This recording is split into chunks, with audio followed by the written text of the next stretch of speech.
Let's look at how to set the Lewis & Clark large dial cable lock.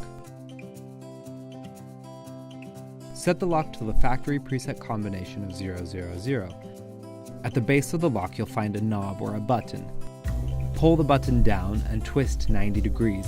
Now, turn the dials to your new combination. Turn the button back 90 degrees to its original position, then push the button in all the way until the cable is opened. Your new combination is now set.